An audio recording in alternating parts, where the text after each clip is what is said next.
Look, see how those space eggs now saved you from Fanta Jack Torrance? Yeah, but also free face hugs.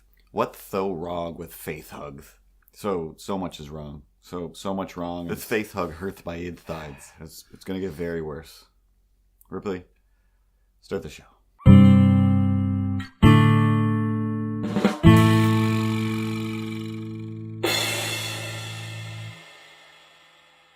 Previously on Morning, everybody. And now. And good morning, everybody. My name is Curtis.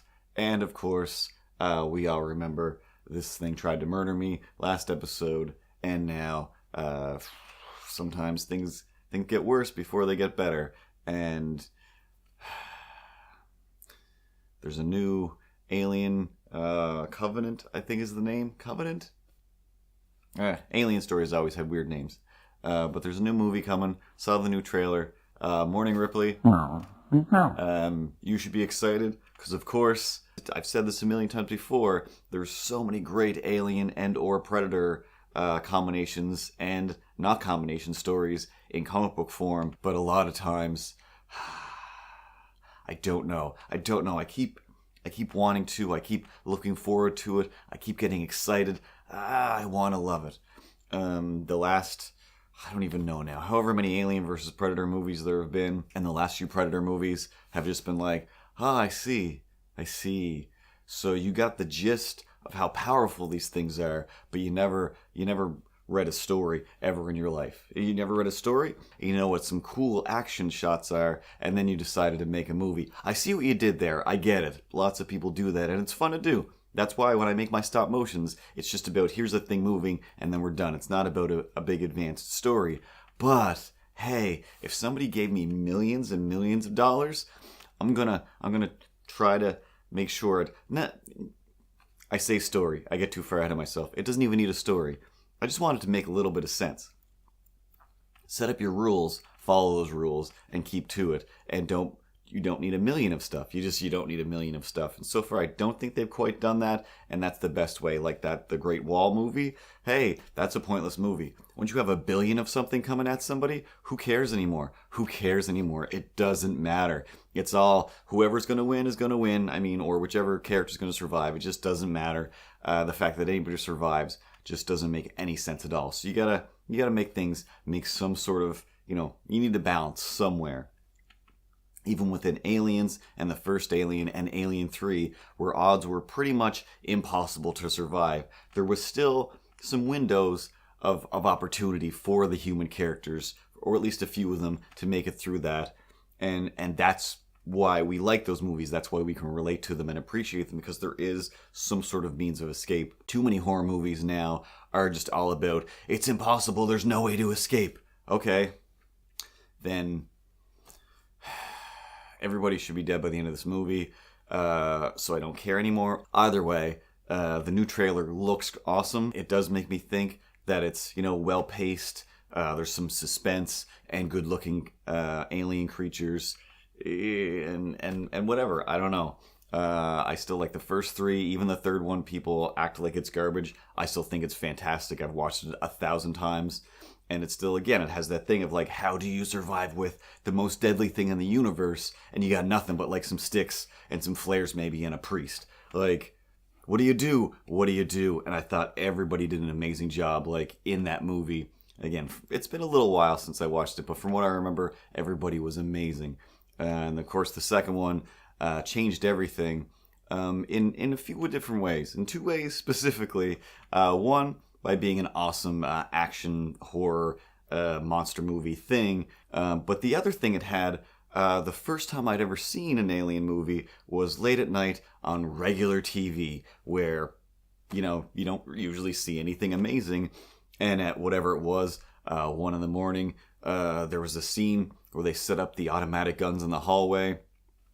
And the aliens are just pouring down the hallway, and the guns are going, and they're looking at the counter going, we're running out of gun 2. Gun 2 is almost empty. Gun 2 is empty. And then gun 1 is running down on gun 1. What do we do? Like, okay, cool. But they keep cutting back to the hallway, and aliens are just being blown away, and they're just coming and climbing over each other. Like, this is the most amazing sequence I've ever seen in a movie in my life. I love it. I love it. I have to own this movie. I want to watch this all the time. Later on, I go out and find the movie, watch it, wait. That scene, it's just not in there. Go back to the video store, like, what's up with this? Like, did you guys make your own copy of this movie? Because it looks like a fake copy. And think that, all right, I'm just somehow not meant to see this. Go to another place, get another copy, and it's not in there as well. Okay, just crazy. I'm just a crazy person. Mention this scene to people, they've never heard of it. Finally go to college, Cliffy is like, oh yeah, I've seen it. What? Like, I've seen that, and I've been on your journey. I know what you're talking about. Like, what are we talking about right now? Are we Indiana Jonesing something here right now? Like, what do you mean? He's like, yep, I did the same thing probably at the same time. I saw it on TV, and then I had to go, start doing my research and finding out how is this possible? Where did it come from? Where did it go? And he found somebody who had a laser disc back in those days, and it was on the laser disc, I guess. And through his research, discovered that TV would get an uncut version of the movie because they would have to fill in for all the stuff they would have to cut out. And in this instance, they were putting in these awesome scenes that were taken out of the regular movie. And now weirdos like me knew about them and wanted them and wanted more. Like, what do you mean? There's more to this movie than I've never heard of such a thing. Director's cut? They're the ones that cut the movie. Are you saying they make a movie, but then they're like, but I'm making a better one just for me? I mean, that's genius, but hey man, can I see it? Can I watch a copy of this? And that was the first year I'd ever seen a director's cut. And there it was with all these extra scenes, and I wasn't crazy. Cliff wasn't crazy. Laserdiscs are still crazy. And with Covenant, hopefully they're keeping up the Covenant of awesome Aliens movies. The trailer makes it feel like the classic Paul Reiser, Sigourney Weaver adventure. You don't have to wedge a Ripley back in there whenever you feel like it. Hey, stop cutting to yourself, because Ripley's are important, but they don't need to be everywhere. Yeah. Yes, good morning, Ripley. Have you had a good week? Yeah. All right, that's excellent. You're not going to see the movie. You're a cat. You're not allowed to leave the house. Sorry, it's just how things go sometimes.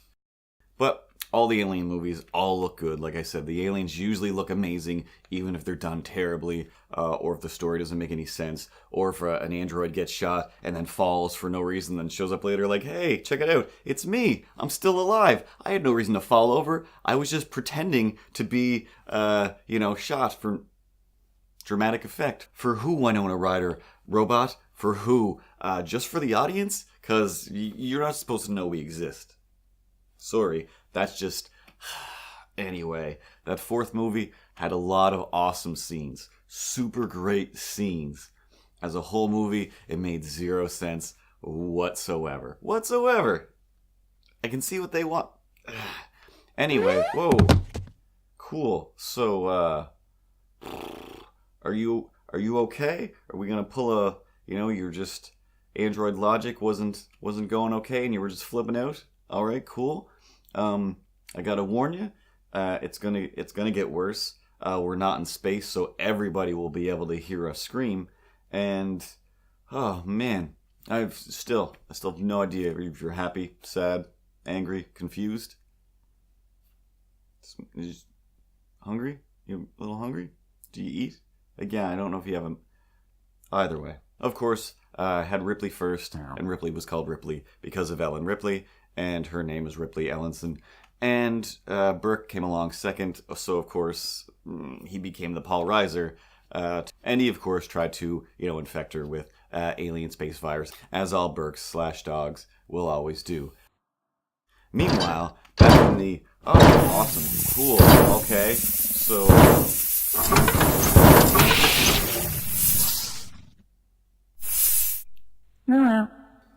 Alright, so the aliens out. Let's watch a cartoon and see if we can deal with this after the break. Facehugger? Really? Yes. Maybe my mom's vagina comes out of a scary leathery bag that attaches to your face and destroys your life. But I never say, oh hey Ellen, tell your mom she has a real nice facehugger. P.S. You got a great facehugger. Wait, what? They're asking me to go away. And we're back. All right. So, Ripley, we're gonna need a plan. No, we can't. We're not all gonna die. Everybody dies is not a plan. That's a feeling. That's very rash decision. We gotta. Yeah, no, that's still. I don't know. I guess we could play words with friends until we die. You know what? Maybe we all are gonna die. There's this thing is grownups.com/morning everybody. I got a new commissions art page. Buy this painting for a huge price, and do what you can to avoid aliens. And be good, be careful. To be continued. And good morning, everybody. Wait, what?